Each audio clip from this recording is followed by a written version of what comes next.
Goedenavond, het is zaterdag 18 april en u kijkt naar het Zeeuwse nieuws van vandaag. Het heeft iets weg van de Efteling. 1,5 uur wachten, een spelletje om de tijd te doden en metertje voor metertje opschuiven. De attractie waar ze voor staan te wachten is alleen niet Fata Morgana, maar de Goese Milieustraat. Ja, het ligt allemaal al zo lang in de schuur en ik dacht van nou, de drukte zal wel voorbij zijn zo langzamerhand. Het moet toch gebeuren, dus ja, de wachttijd neem je voor lief. De gemeente Goes greep afgelopen week in, omdat het verkeer vastliep tot op de openbare weg. Nu wordt het naastgelegen parkeerterrein op het sportpark gebruikt. De aansluiters, die nemen de wachttijden voor lief. We hebben toch niks anders te doen. Dus we hadden nog wat zooi liggen, dat moet even weg. Hij wilde wat wegbrengen. Dus, Hij is de schuldige dus? Hij is de schuldige en ik wist dat we hier moesten heen en weer rijden. Maar ik had niet verwacht dat we nu al 3 kwartier onderweg zouden zijn. Ja, en het is nog 3 kwartier. En het is nog 3 kwartier, zo'n beetje geschat. Eddie probeert samen met collega's alles in goede banen te leiden. En dat gaat goed. De mensen zijn allemaal allemaal vriendelijk en ze hebben begrip voor het werk wat wij doen. Kijk, er zijn natuurlijk sommige mensen die hebben het geduld niet voor. Ik zei ja, dan stuur ik ze naar huis. Ja, dit gaat nog wel even duren. Ja. Wachttijd rond de 2 uur. Serieus? Ik kan nog achteruit, hè? Ik ga achteruit. Toch wel? Ja, succes! Ook de komende weken moet rekening gehouden worden met lange wachttijden. Emergis heeft een speciale corona-afdeling ingericht voor mensen met psychische klachten. Op dit moment zijn er bij cliënten van Emergis nog geen besmettingen vastgesteld.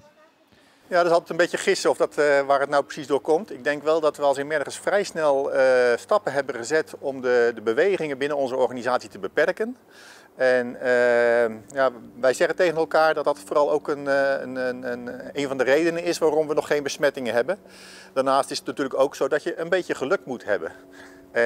Maar die factoren hebben zeker bijgedragen tot het feit dat we nog steeds geen besmettingen hebben. Het gaat om een corona-afdeling voor cliënten die intern verblijven. Dus tijdelijk wonen in de kliniek of in een van de woonvormen van Emergis. Er is plaats voor zo'n 40 cliënten. Emergis zegt ook cliënten van GGZ-instellingen uit bijvoorbeeld Brabant te kunnen opvangen. En eventueel van andere Zeeuwse zorgaanbieders, als Zeeuwse Gronden. Raamambtenaar heeft uit het verleden, en misschien eigenlijk ook nog steeds wel, een hele negatieve lading. Ja, dat is de ambtenaar die vooral uit het raam een beetje zit te staren, te murmelen, te lummelen. En voor de rest eigenlijk heel weinig doet. En dus stapte ambtenaar Debbie vorig jaar letterlijk uit het raam van het gemeentehuis in Zierikzee. Om een roadtrip te maken en om het contact tussen ambtenaren en de samenleving te verbeteren. Maar om die inwoners daarin te kunnen faciliteren, heb je ook nodig dat de ambtenaren zich anders gaan opstellen. En ik dacht, dan heb je dus raamambtenaren nodig. En dat zijn ambtenaren die hun raam open doen, naar buiten klimmen en daar zijn waar het ertoe doet. Om samen te werken met de inwoners en de partijen. Debbie Boers interviewde verschillende mensen en schreef er een boek over. De ambtenaar die uit het raam klom en verdween. Het staat vol met tips, zoals goed luisteren naar wat burgers echt willen. Het klinkt eigenlijk zo simpel. Als je dit boek ook leest, mijn man zegt dat wel eens, van het zijn allemaal open deuren. En dat klopt ook wel.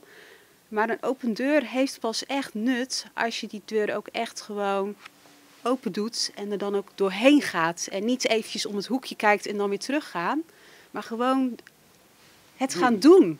En dan ervaren. En het is niet erg als je daar een paar keer gewoon je neus in stoot of faalt. Maar als je er maar gewoon van leert en vooral gewoon jezelf blijft in het contact met inwoners, met partijen. 1, 2, 3, 4.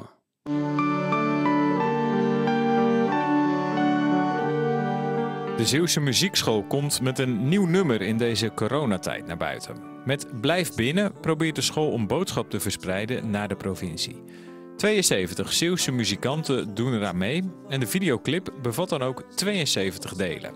Het is tot één hele grote videoclip gemaakt met allemaal bijdragen eigenlijk van verschillende muzikanten, van zang tot trompet, tot viool, tot piano. Om maar te stimuleren van laten we alsjeblieft afstand houden. You gotta stay home, but you're not alone. Het nummer is gecomponeerd door muzikant René Geelhoed. Hij klopte bij de muziekschool aan om er meer mee te doen. Die kwam een collega eigenlijk hier tegen bij de Zeeuwse Muziekschool, Katie Cotown. En die heeft het opgepakt. Die zegt, joh, hier moeten we iets mee gaan doen met de hele muziekschool. En zo is eigenlijk een heel leuk creatief idee ontstaan. Met een prachtig nummer waarop verschillende docenten ook hun medewerking aan hebben verleend. Want juist in deze tijd is muziek erg belangrijk, vindt de muziekschool.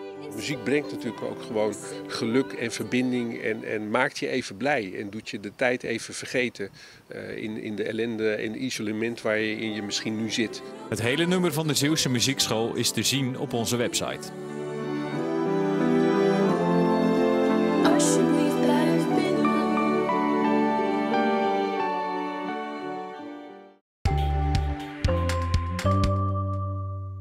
En na alle zon van deze week was het dan toch behoorlijk regenachtig vandaag door die storing uit België. En op sommige plaatsen viel meer dan 5 mm. Maar van het zuiden uit werd het ook weer wat droger en de temperatuur was uiteraard laag door de bewolking.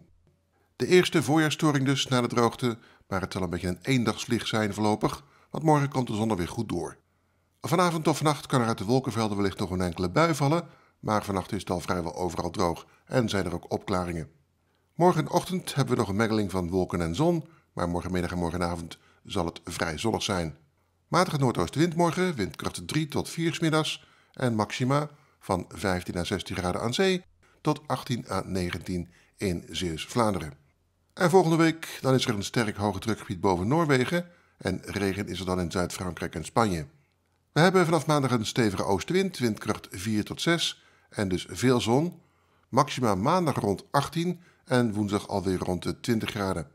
Eind van de week lijkt de kans op enkele buien weer toe te nemen. En tot zover Zeeland nu. Straks ben ik bij u terug met een overzicht van het Zeeuwse nieuws van de afgelopen week. Dus graag tot zo.